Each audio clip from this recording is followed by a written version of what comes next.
Hello everyone, জ্ঞানজ্যোতি coaching সেন্টারের পক্ষ থেকে তোমাদের সকলকে জানাই আরও একবার স্বাগত।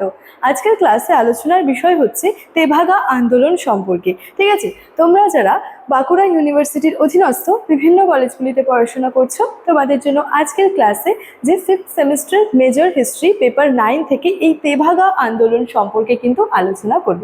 ঠিক আছে, আচ্ছা, আলোচনার বিষয় শুরু করার আগে তোমাদেরকে একটা ছোট্ট ইনফরমেশন দিয়ে রাখি।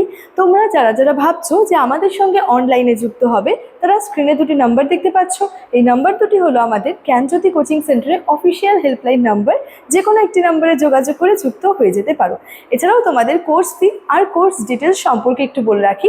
দেখো, তোমাদের সেমিস্টারের জন্য যে কোর্স ফিটা রয়েছে সেটা হচ্ছে, তোমরা যারা মেজর নিয়ে পড়াশোনা করছো তোমাদের জন্য কোর্স ফি রয়েছে 1299, এবং তোমরা যারা মাইনর নিয়ে পড়াশোনা করছো, তোমরা যারা মাইনরের স্টুডেন্টস রয়েছে, তোমাদের জন্য কোর্স ফিটা রয়েছে 699। ঠিক আছে, তো এটা তো ছিল কোর্স ফি সম্পর্কে। এবার হচ্ছে এই যে এই কোর্স ফির বিনিময়ে তোমরা আমাদের সঙ্গে যুক্ত হবে, তাহলে তোমরা কি কি সুযোগ সুবিধাগুলি পেয়ে যাচ্ছ। দেখো, তোমরা প্রথমত পেয়ে যাচ্ছ প্রপার গাইডেন্স, তারপরে তোমরা recorded classes, high quality notes এবং 100% কমন সাজেশনস। এই সমস্ত সুযোগ সুবিধাগুলি কিন্তু আমাদের সঙ্গে যুক্ত হলে তোমরা পেয়ে যাচ্ছ। ঠিক আছে, আচ্ছা, এই ছিল মূল ইনফরমেশনের বিষয়। এবার সরাসরি আলোচনার বিষয় শুরু করছি। ঠিক আছে, আলোচনার বিষয় প্রথমেই বলেছিলাম যে তেভাগা আন্দোলন নিয়ে আলোচনা করব। প্রথমে আমরা জানবো এই যে তেভাগা আন্দোলনটা আছে, এটার পটভূমিটা কি রয়েছে। প্রথমত বলেছে, দেখো, বাংলার গ্রাম অঞ্চলে যে বর্গা চাষিরা জমি চাষ করলেও উৎপন্ন ফসলের অর্ধেক বা তার বেশি চলে যেত কি জমিদার বা জোতদারদের ওপর। জোতদারদের যে গোলা থাকতো সেই গোলার মধ্যে চলে যেত। তাহলে কি হচ্ছে, এই যে বাংলার যে গ্রাম বাংলার যে অঞ্চলগুলি রয়েছে, বাংলার গ্রাম অঞ্চলের কি হচ্ছে, যে বর্গা চাষিরা কি করছে, জমি চাষ করছে। ঠিক আছে, এবং চাষ করলেও কি হচ্ছে, উৎপন্ন ফসলের অর্ধেকটাই কি হচ্ছে, অর্ধেকটাও বা অর্ধেকের থেকেও বেশি কি হচ্ছে, জমিদার বা জোতদারদের কাছে কিন্তু চলে যাচ্ছে। বলেছে যে কৃষকরা কঠোর পরিশ্রম ও বীজ খরচ বহন করলেও চরম দারিদ্র ও ঋণের জালে কিন্তু তারা আবদ্ধ হয়ে পড়ছিল। অর্থাৎ তারা কি যে মানে প্রচুর কঠোর পরিশ্রম করতো এই ফসল উৎপাদনের পেছনে, তাদের কিন্তু পরিশ্রমটাও প্রচুর পরিমাণে ছিল, এবং তারা বীজের যে খরচটা সেটা বহন করলেও কি হচ্ছে, তাদেরকে চরম দারিদ্র্যের শিকার হতে হচ্ছে, বা তারা হচ্ছে ঋণের জালে কিন্তু আবদ্ধ হয়ে পড়ছে। এছাড়াও বলা যায় 1943 সালের ভয়াবহ যে মন্বন্তর এবং যুদ্ধোত্তর অর্থনৈতিক সংকটে গ্রামীণ জনপদের ক্ষোভটা কিন্তু একটা তীব্র আকার ধারণ করেছিল। এছাড়াও বলা যায় যে কমিশনের সুপারিশ ছিল উৎপাদিত ফসলের 2/3 কৃষকের এবং 1/3 কিন্তু যে মালিকের প্রাপ্য। ঠিক আছে, তেভাগা মধ্যে দিয়ে কিন্তু এই সমস্ত বিষয়গুলো যে একটা যে ফ্লাউট যে কমিশন রয়েছে, সেই কমিশনের একটা সুপারিশ ছিল। সেখানে বলা হয়েছিল যে উৎপাদিত ফসলের কি হচ্ছে, 2/3 কৃষকদের কাছে প্রাপ্য হবে, আর 1/3 কি হবে, মালিকের কাছে কিন্তু সেটা প্রাপ্য হবে। ঠিক আছে, এখানেই কিন্তু তেভাগার এটা পটভূমি বা প্রেক্ষাপটের মধ্যে কিন্তু এই সমস্ত বিষয়গুলো রয়েছে।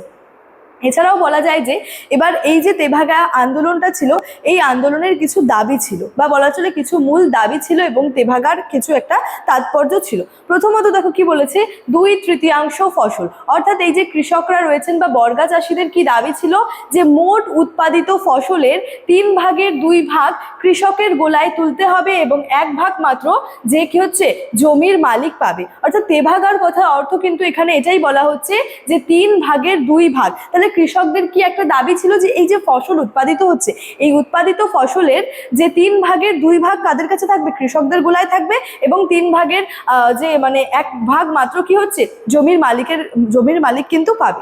নেক্সট হচ্ছে খামারে ধান তোলা, অর্থাৎ ঐতিহাসিক স্লোগান কি ছিল, নিজের খামারে ধান তোল।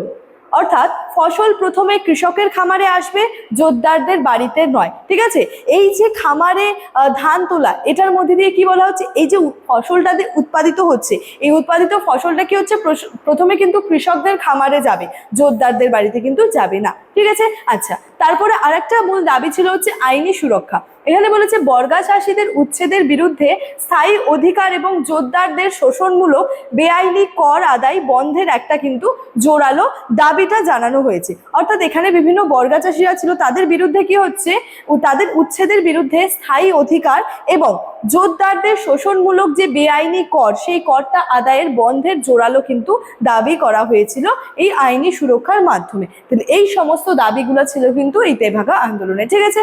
আচ্ছা, এছাড়াও বলা যায় এবার হচ্ছে নেতৃত্ব এবং গণ অংশগ্রহণ। এখানে কি বলেছে দেখো, যে কৃষক সভার ভূমিকা। নিখিল ভারত কিষাণ সভার ও কমিউনিস্ট পার্টির নেতৃত্বে এই আন্দোলন তৃণমূল স্তরের যে দাবানলের মতো কিন্তু ছড়িয়ে পড়েছিল। এছাড়াও বলা যায় যে উত্তরবঙ্গের দিনাজপুর, রংপুর, জলপাইগুড়ি, মালদা, সুন্দরবনের প্রত্যন্ত অঞ্চলে আন্দোলনটা কি হয়েছিল, তীব্র কিন্তু তার রূপ নিয়েছিল। এর সাথে সাথে বলেছে সাম্প্রদায়িক বিভেদ ভুলে সর্বস্তরের কৃষক ভাইয়েরা ঐক্যবদ্ধভাবে কিন্তু এই আন্দোলনে কিন্তু অংশগ্রহণ করেছিল। তাহলে কি হচ্ছে, হিন্দু মুসলমান এখানে একটা ঐক্যের সৃষ্টি হচ্ছে। অর্থাৎ কি, সাম্প্রদায়িক যে সেই সময়কার একটা বিভেদ ছিল, সেই বিভেদটা ভুলে গিয়ে কি হচ্ছে, সর্বস্তরের কৃষক, সমস্ত স্তরের কৃষকরা মিলে কি হচ্ছে, যে ঐক্যবদ্ধভাবে কিন্তু এই আন্দোলনে অংশগ্রহণ করছে। শুধুমাত্র কিন্তু কৃষক অর্থাৎ যে ছেলেরাই কিন্তু এই আন্দোলনে অংশগ্রহণ করেনি, এখানে বলেছে নারীদের সাহসিকতা। অর্থাৎ ইলা মিত্রের মতো নেত্রীদের মতো যে নারীরা কাস্তে, দা, লাঠি হাতে পুলিশের বিরুদ্ধে কিন্তু প্রতিরোধ গড়ে তুলেছিল। তাহলে তেভাগা আন্দোলনের ক্ষেত্রে এই যে নারীদের একটা সক্রিয়ভাবে অংশগ্রহণ, এই বিষয়টাও কিন্তু খুবই গুরুত্বপূর্ণ ভূমিকা। যেমন ভাবে ছেলেরা অংশগ্রহণ করেছিল, পুরুষেরা অংশগ্রহণ করেছিল, ঠিক একইভাবে কি হচ্ছে, নারীরাও কিন্তু তাদের সাহসিকতার, অসীম সাহসিকতার কিন্তু পরিচয় দিয়েছিল এই আন্দোলনে অংশগ্রহণের মাধ্যমে, ঠিক আছে। তাহলে তেভাগা আন্দোলনের মধ্যে মূল দাবি দাওয়া কি ছিল, এই তেভাগা আন্দোলনের অংশগ্রহণের মধ্যে কারা অংশগ্রহণ করেছিল, এটার পটভূমি কি ছিল, তেভাগা বলতে কি বোঝানো হয়েছিল, সমস্ত বিষয় নিয়ে কিন্তু সংক্ষেপে আজকে কিন্তু একটা আলোচনা তোমাদের সঙ্গে করলাম। ইনফরমেশন যেটা ছিল সেটা ভিডিও শুরুতেই আলোচনা করে রেখেছিলাম। চলো, আজকের ক্লাস এতটাই, দেখা হচ্ছে পরবর্তী ক্লাসে। Thank you.